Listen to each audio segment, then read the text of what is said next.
자, 이번에는 매개 변수 값을 전달하는 픽셀 이벤트를 만들어 보겠습니다. 자, 일단 이벤트 매개 변수가 무엇인지 한번 살펴보겠는데요. 픽셀 이벤트가 발생할 때 해당 이벤트에 구매 가격이 얼마다라와 같은 임의의 값을 함께 보내는 것을 말합니다. 그리고 이 매개 변수 값을 이용해서 우리는 해당 픽셀 이벤트에 대해서 좀 더 자세한 데이터 추적이 가능해집니다. 자, 앞에서 우리가 배워봤던 이벤트 설정 도구로는 구매나 구매 시작과 같이 극히 한정된 이벤트에만 매개 변수 값을 보낼 수가 있었습니다. 따라서 우리가 이벤트 매개 변수를 본격적으로 사용하기 위해서는 코딩이 필요한데요. 간단한 자바스크립트 코드를 웹사이트에 추가하기만 하면 콘텐츠 조회를 비롯해서 수많은 픽셀 이벤트에 값을 쉽게 추가할 수가 있습니다. 이렇게 코딩을 해야 되기 때문에 지금부터 제가 설명드릴 강의는 여러분들이 프로그래밍이 어느 정도 가능하거나 아니면은 여러분들이 지금 웹 개발자와 함께 작업할 수 있는 환경에 있을 경우, 그런 경우에만 적합하다고 볼 수 있겠습니다. 만약에 그게 아닌 분들은 이런 게 있구나 하고 그냥 한번 살펴보시기만 하면 되겠습니다. 자, 일단 먼저 이벤트 관리자로 이동해야 되겠죠. 광고 관리자 같은 데로 가셔서 모든 도구 그리고 이벤트 관리자로 이동합니다. 자, 데이터 소스 항목에서 자, 오른쪽에 보시면은 여러분들이 만들어 놓은 픽셀이 보일 겁니다. 그러면 그 중에서 여러분들이 픽셀 이벤트를 만들고 싶은 픽셀을 골라서 오른쪽 상단에 있는 상세 정보를 눌러주시면 되겠습니다. 그리고 나서 오른쪽 상단의 설정 부분을 눌러보시면 아래에 픽셀 설치와 새 이벤트 설정이 나오죠. 여기에서 새 이벤트 설정을 누르겠습니다. 그러면 Setup Events라는 설정창이 뜨게 되는데요. 우리가 지난번에 페이스북 이벤트 설정 도구를 사용하는 첫 번째 항목에 대해서 배워봤죠. 이번에는 두 번째 항목인 이벤트 코드 수동 설치를 선택하겠습니다. 자, 그러면은 다시 픽셀 코드 설치라는 창이 뜨게 됩니다.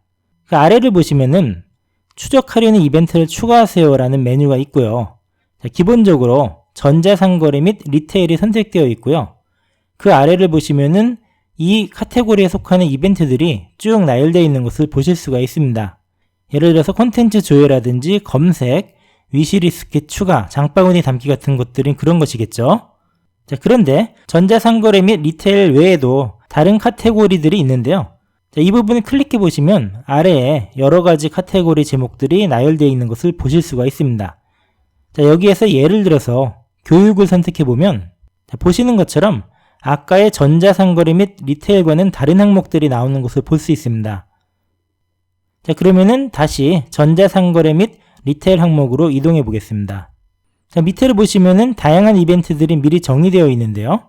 예를 들어서 콘텐츠 조회 오른쪽에 있는 버튼을 눌러보시면 보시는 것처럼 이벤트 매개 변수 보내기라는 항목이 나타나는 것을 보실 수가 있습니다.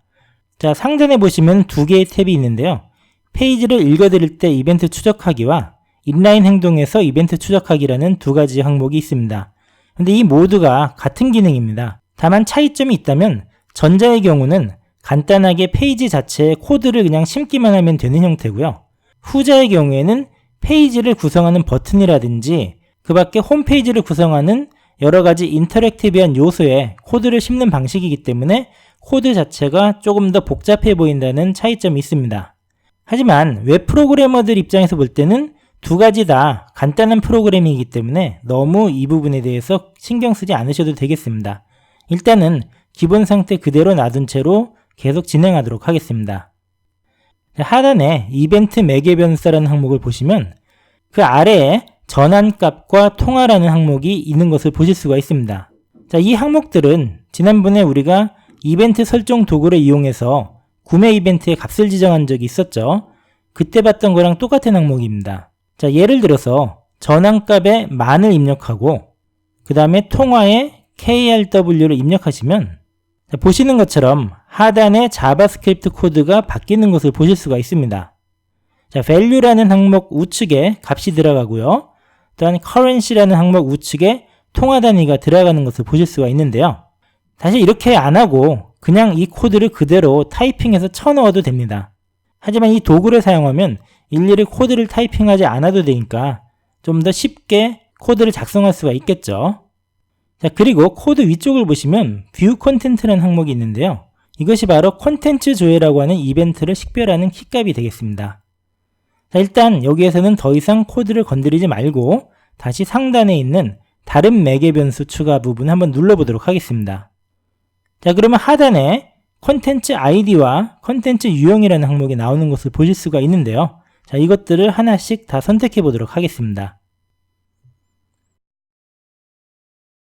자, 그럼 이제 매개 변수가 4개가 됐죠. 컨텐츠 ID는 우리가 웹페이지에 있는 다양한 컨텐츠들에 대해서 쉽게 구분하기 위해서 붙이는 고유의 번호 같은 것입니다. 예를 들어서 우리가 여행 상품을 판다고 할 때 캘리포니아 여행은 컨텐츠 ID 100번, 그리고 뉴욕 여행은 컨텐츠 ID 101번, 이런 식으로 값을 지정할 때 사용하는 것입니다. 자, 그리고 그 아래에 있는 컨텐츠 유형은, 자, 오른쪽에 있는 도움말 I를 선택해 보시면 나와 있듯이 현재 이 컨텐츠가 프로덕트, 즉 개별 상품인지 아니면 프로덕트 그룹이라고 해서 상품 그룹인지를 지정해 주기 위한 것입니다.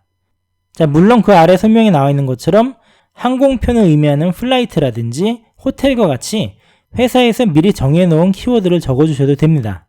자, 어쨌건 지금 매개 분수가 4개가 됐죠. 그런데 컨텐츠를 보는 것만으로 수익이 발생하진 않겠죠. 따라서 위에 있는 전환값과 통화를 삭제하겠습니다. 자, 그런데 이때 아래를 보시면은 하단 코드에서 value와 currency가 없어져 버렸죠. value와 currency를 나타내는 전환값과 통화라는 항목을 없애버렸기 때문에 아래 코드에서 해당 항목이 자동으로 삭제돼 버린 것입니다. 자, 이제 컨텐츠 ID와 컨텐츠 유형이라는 2개의 매개 변수만 남아있는데요. 자, 먼저 컨텐츠 ID에 100이라고 입력하고 그 다음에 컨텐츠 유형에 product라고 입력해서 넣으시면 이번에도 하단에 코드가 자동으로 추가되는 것을 확인하실 수가 있습니다. 자, 이번에는 아까의 value나 currency가 아니라 컨텐트 IDs와 컨텐트 타입이라는 항목이 추가된 것을 보실 수가 있습니다. 자, 이제 다 끝난 겁니다. 이제 이 코드를 여러분들이 원하는 웹페이지에다가 갖다 붙이시기만 하면 되는 것입니다. 자, 그러면 실제 데모 사이트를 이용해서 이 이벤트를 어떻게 웹사이트에 붙이는지 알려드리도록 하겠습니다.